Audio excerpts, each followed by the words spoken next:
दोस्तों, स्वागत है आप सभी का इन खबर पर। आजाद समाज पार्टी के राष्ट्रीय अध्यक्ष नगीना से सांसद चंद्रशेखर आजाद सोमवार शाम को हाथरस हादसे के पीड़ितों से मिलने अलीगढ़ के पिलखना गांव पहुंचे। इस दौरान उन्होंने बिना नाम लिए सीएम योगी पर निशाना साधा। उन्होंने कहा कि हाथरस कांड के बाबा को यूपी के बाबा बचा रहे हैं। भोले बाबा पर एफआईआर तक दर्ज नहीं की गई। उन्होंने हादसे के पीड़ित परिवारों को कम से कम 25 लाख रुपए का मुआवजा देने की मांग की। चंद्रशेखर ने पिलखना गांव में हाथरस हादसे के पीड़ित परिवारों से बातचीत की। इस दौरान बुजुर्ग महिलाएं और बच्चे चंद्रशेखर से बात करते रोने लगे।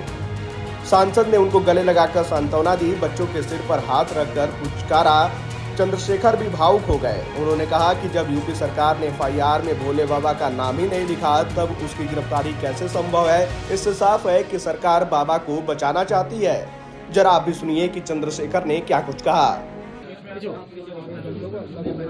मैं चाहता था कि थोड़ा सा माहौल अच्छा हो जाए, इसलिए अच्छा हो जाए कि जो परिवार दुख में है और उनके परिवारों का जो आना जाना लगा रहता है, जो एक तरह का हमारे यहाँ संस्कार व्यवहार है, उससे वो लोग उबर जाएं। लेकिन ये सच में बहुत तकलीफदेह है और मैं आपको स्पष्ट रूप से कहना चाहता हूँ। मैंने उनसे पूछा कि वो क्यों जाते हैं वहाँ, तो वहाँ वो इसलिए जाते हैं क्योंकि उनको लगता है कि जो गरीबी है, बेबसी है, लाचारी है, बीमारी है और जो परेशानियां हैं उनके जीवन में, वो बाबा जी के आशीर्वाद से ठीक हो जाएंगी। इसलिए जाते हैं वो लोग। अगर उनको एक बार एहसास हो जाए कि ठीक नहीं होगी, उनकी जान जा सकती, तो कभी ना जाएं।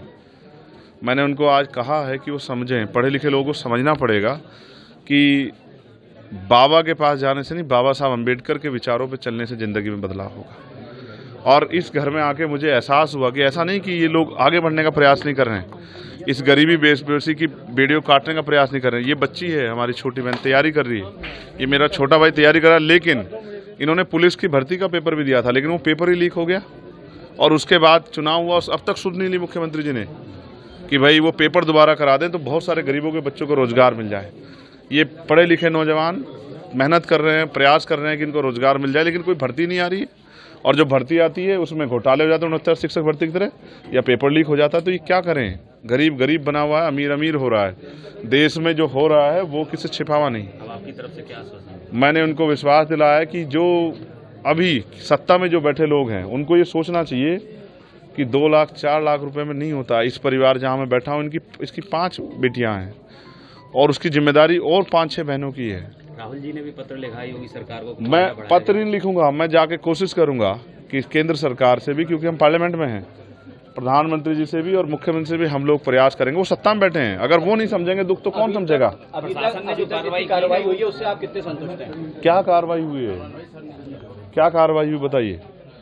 सबसे पहले तो सबसे ज्यादा जिम्मेदारी ये है कि जो परिवार टूट गए हैं उन परिवारों को पैरों पे खड़ा किया जाए। इसके लिए सबसे पहले उनको जो है ना, एक उचित मुआवजे की व्यवस्था होनी चाहिए थी।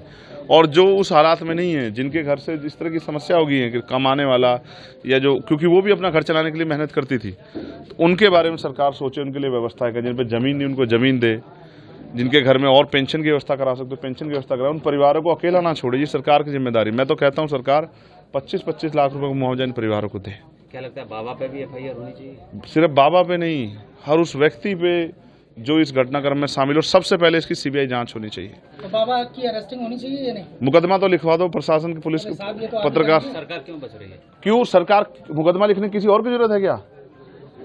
बताओ ना। सबका साथ सबका विकास की बात करने वाली इतनी बड़ी घटना पे चुप्पी सरकार की, क्या समझ आता है? अपोजिशन पार्टियां भी कहीं ना कहीं बाबा के नाम लेने से बच रही हैं। नहीं, हमें किससे बचने की जरूरत नहीं है। मैं ये कह रहा हूँ कि जांच हो, जो दोषी हो उस पर सख्त कार्रवाई हो, और अगर भविष्य में कोई भी ऐसा हो, किसी भी धर्म का हो, तो शासन प्रशासन आंख बंद करके घरों कमरे अपने दफ्तरों में ना बैठे।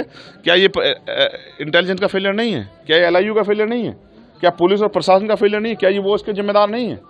अगर उन्होंने उचित व्यवस्था की होती तो आज इतनी बड़ी दुर्घटना नहीं होती।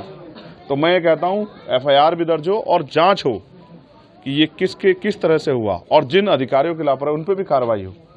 क्योंकि अगर आयोजनों में, इस तरह के आयोजनों में लापरवाही बढ़ती जाएंगी तो फिर इसका खामियाजा ऐसे ही मौत के तांडव के साथ जनता को भुगतना पड़े। सांसद जी, इसकी न्यायिक आयोग जांच कर रहा है, आप सभी परिवारों से मिलने, पीड़ित परिवारों से, क्या आप भी पक्ष रखेंगे इनका मजबूती से? बिल्कुल रखूंगा। मैं तो पार्लियामेंट में इस विषय को उठाने वाला हूँ कि 120 लोगों की जान अहमियत रखती है। और जिन अस्पतालों में आप गए, मुख्यमंत्री जी बहुत वादे करते हैं तो बताओ अस्पतालों का सच ये है नहीं कि अस्पतालों में ताले लगे हुए थे और नहीं थी कोई डॉक्टर, ना कोई व्यवस्था, ना कोई दवाई? ये सच है या नहीं है? इसको भी स्वीकार करने की हिम्मत जुटाए मुख्यमंत्री, या बस पीठ थपथपा के काम चल जाएगा? केंद्र स्टेट की पीठ थपथपा, स्टेट केंद्र के बारे में वाहवाही कर देगा।